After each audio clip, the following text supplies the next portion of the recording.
सुरुवातीलाच मित्रांनो, देशाच्या राजकारणामध्ये उद्धव ठाकरे यांचा अखेर मोठा विजय. एकनाथ शिंदेंनी फोडलेले खासदार अखेर मित्रांनो, देशाच्या लोकसभेचे अध्यक्ष असणारे ओम बिर्ला यांच्याकडून अपात्र. उद्धव ठाकरेंचा सगळ्यात मोठा निर्णय. आता महाराष्ट्रात काय होणार? ओम बिर्ला उद्धव ठाकरेंच्या बाजूने निकाल देणार की एकनाथ शिंदेंच्या बाजूने निकाल देणार, याकडे होते सगळ्यांचंच लक्ष. एकनाथ शिंदेंनी अमित शहांसह मोदींकडे लावली होती फिल्डिंग. ठाकरेंनी मात्र त्या फिल्डिंगच्या अगोदरच आपला एक्का अरविंद सावंत आणि संजय राऊतांनी घेतली होती ओम बिर्ला यांची भेट.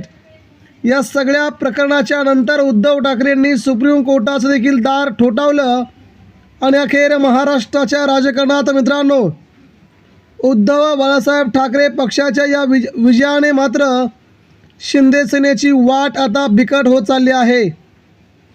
मित्रांनो, खासदार अपात्र होतात, त्यानंतर त्या जागेवरती पुन्हा पोटनिवडणूक होते आणि ती पोटनिवडणूक झाल्यानंतर मात्र सगळ्यांनाच अर्ज भरण्याचा अधिकार असतो.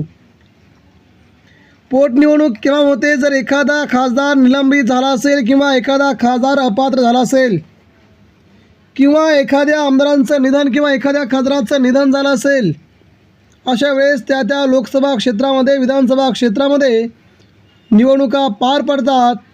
मित्रांनो, आता मात्र या आमदाराने उद्धव ठाकरेंची साथ सोडली होती, खासदारांनी उद्धव ठाकरेंची साथ सोडली होती. एकंदरीत हे प्रकरण महाराष्ट्राच्या राजकीय पटलावरती खूप वेगवान दृष्टीने चालू असतानाच मित्रांनो, उद्धव ठाकरे यांच्या विजयाचा हा विजयी किरण महाराष्ट्राला नवी आशा देतोय आणि यामुळेच उद्धव ठाकरे यांचं अस्तित्व महाराष्ट्राच्या दृष्टिकोनातून खूप महत्त्वाचं आहे. ज्या वेळेस महाराष्ट्रावरती संकट आलं आहे, ज्या वेळेस शिवसेनेवरती संकट आलं आहे, त्यावेळेस शांत, संयमी आणि अतिशय व्यवस्थित भूमिका घेणारे उद्धव ठाकरे हे महाराष्ट्राला लाभलेलं महत्त्वाचं नेतृत्व माजी मुख्यमंत्री उद्धव ठाकरे यांनी महाराष्ट्राला सावरले मित्रांनो.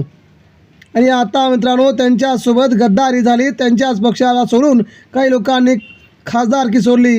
जवळजवळ करोडो जनतेचं मतदान फेल गेलं आणि या गद्दारांनी उद्धव ठाकरेंची साथ सोडली. त्यानंतर उद्धव ठाकरेंनी आपली नवीन इनिंग खेळण्यास सुरुवात केली, ती लोकसभा अध्यक्षांपासून थेट सुप्रीम कोर्टांपर्यंत. या दोन्ही जागी शिंदेंकडे गेलेले 6च्या 6 गद्दार खासदार कशी अपात्र होतील, या दृष्टीनं उद्धव ठाकरेंनी नवीन चाल खेळण्यास सुरुवात केली मित्रांनो. आजपर्यंतचा इतिहास आहे, ज्यांनी शिवसेनेशी गद्दारी केली, ज्यांनी शिवसेनेला अर्ध्यावरती सोडून दिलं आहे, त्यांच्या मतदारसंघात जेव्हा पुन्हा निवडणुका झाल्या, त्या निवडणुकांमध्ये मित्रांनो ठाकरेंनी जो उमेदवार दिला त्यालाच मतदान झाले आणि तोच उमेदवार विजयी झाला आहे.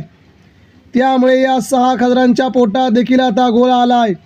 आगामी या निवडणुकांमध्ये आपण तर गद्दारी केलीच, आपण तर पैशासाठी उद्धव ठाकरेंना सोडलंच, परंतु आगामी काळात जर आपण अपात्र ठरलो, जर निवडणूक झाली तर आपलं जिंकून येणं महत्त्वाचं नाही, खूप अवघड आहे. जिंकण्यासाठी आपल्याला खूप मोठ्या प्रयत्नांची पराकाष्ठा करावी लागेल.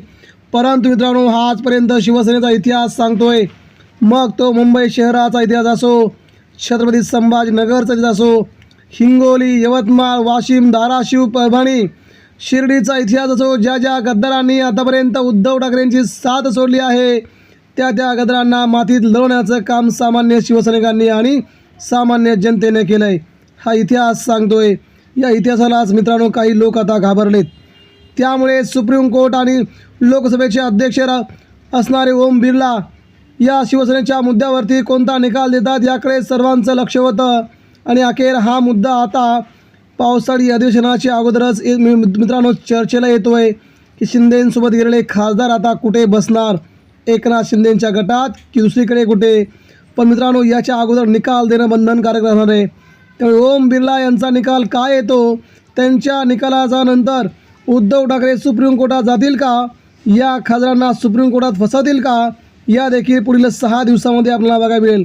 कारण की पावसाळी अधिवेशन चालू होतं आहे मित्रांनो. या सगळ्या घडामोडींसाठी आपल्याला अजून 8 दिवस थांबावं लागेल, जेणेकरून उद्धव ठाकरेंचा हा विजय शानदार स्वरूपात सुप्रीम कोर्टात आणि लोकसभेत होईल.